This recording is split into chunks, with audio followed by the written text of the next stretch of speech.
নমস্কার বন্ধুরা, আবার চলে এসেছি আমি একটা রেসিপি নিয়ে। মাশরুম চিলি আজ আপনাদেরকে বানিয়ে দেখাবো। মাশরুম চিলি বানানোর জন্য কী কী লাগবে চলুন আপনাদেরকে দেখিয়ে দিই। মাশরুমটা আমি ধুয়ে ফ্রেশ করে কেটে রেখেছি।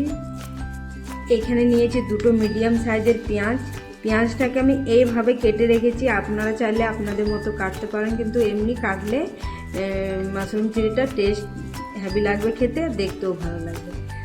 আর একটা লঙ্কা নিয়েছি, এখানে ধনে পাতা নিয়েছি, এখানে একটা টমেটো নিয়েছি, এখানে টমেটো সস 3 চামচ, এখানে রিফাইন তেল নিয়েছি আমি এই বাটিটার আধ বাটি মতো, আর এখানে কিছু আদা আর 4-5 কোয়া রসুন, আর এখানে জিরে, ধনে আর গোলমরিচ বাড়ির তৈরি করা মশলা। আপনারা চাইলে প্যাকেট মশলাও নিতে পারেন। গ্যাসের ফ্লেমটাকে অন করে কড়াইটা চাপিয়ে দেবো। কড়াইটা গরম হয়ে গেছে, এবার আমি এতে তেল দিয়ে দেবো।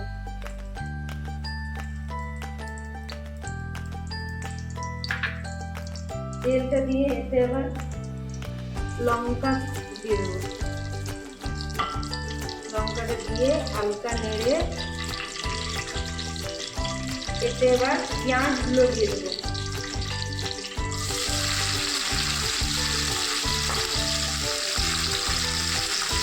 পেঁয়াজগুলো কিন্তু আমি লাল করে ভাজবো না, পেঁয়াজগুলো হালকা আমি ভেজে নেব।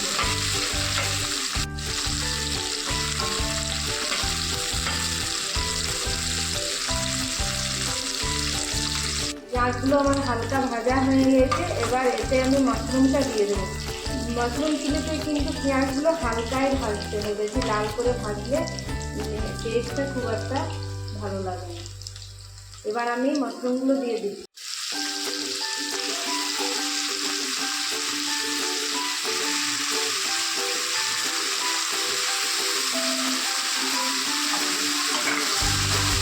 মাশরুমগুলো দিয়ে ভালো করে নেড়ে নেব।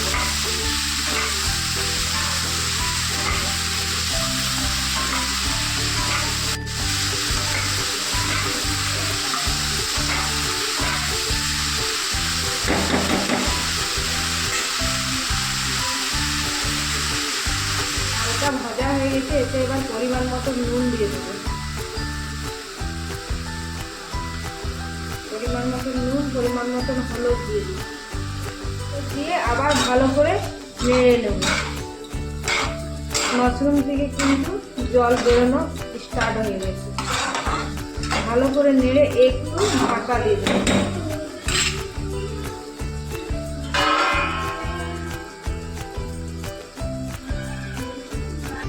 পরে ঢাকাটা খুলে আমি এতে রসুন আর আদা বাটাটা দিয়ে দেবো। এটা দিয়ে ভালো করে নেড়ে চেড়ে নেব যতক্ষণ না রসুনের গন্ধটা যায়।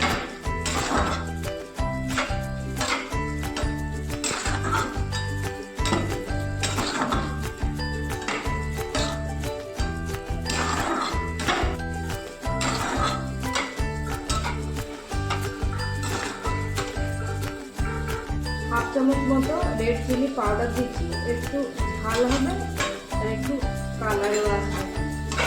দিয়ে একটু হালকা নেড়ে নেব।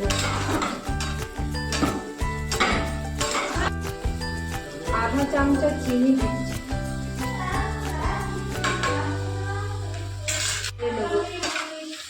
চিনি দিয়ে ভালো করে নেড়ে চেড়ে এতে এবার টমেটো সসটা দিয়ে দেবো। একটা টমেটো দিয়ে দিচ্ছি। টমেটোটা দিয়ে ভালো করে নেড়ে, দেখুন বন্ধুরা জলটা কিন্তু আমার মরে এসেছে, একদম জলটা মরে গেছে। এবার এতে আমি টমেটোর সসটা দিয়ে দেবো।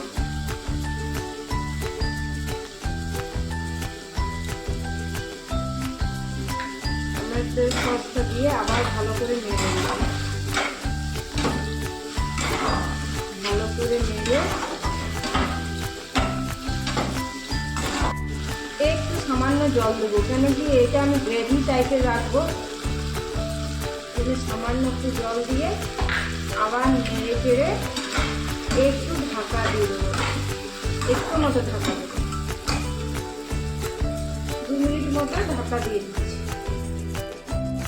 2 মিনিট মতো হয়ে গেছে। এবার আমি ঢাকাটা খুলে দেখে নিই। আমি কিন্তু পুরো রান্নাটা মিডিয়াম ফ্লেমেই করেছি।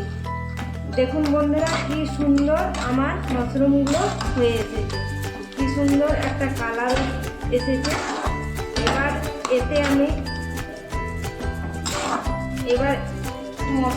মশলাগুলো দিয়ে দেবো। মশলাটা দিয়ে আবার ভালো করে নেড়ে চেড়ে এতে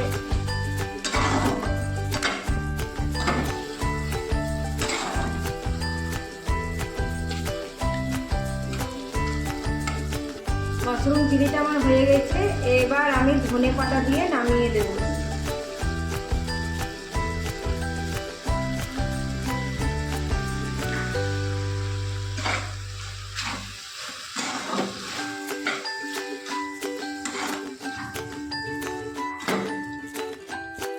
দেখুন বন্ধুরা, আমার মাশরুম চিলি একদম রেডি হয়ে গেছে। আপনারাও বাড়িতে ট্রাই করতে পারেন। রুটি বা পরোটার সঙ্গে খেতে কিন্তু হেভি টেস্টি হবে। আপনারা বাড়িতে অবশ্যই ট্রাই করে কমেন্টের মাধ্যমে জানাবেন কি কেমন হয়েছে। ভালো লাগলে লাইক করবেন, শেয়ার করবেন, সাবস্ক্রাইব করবেন এবং পাশে থাকা বেল আইকনটা প্রেস করবেন।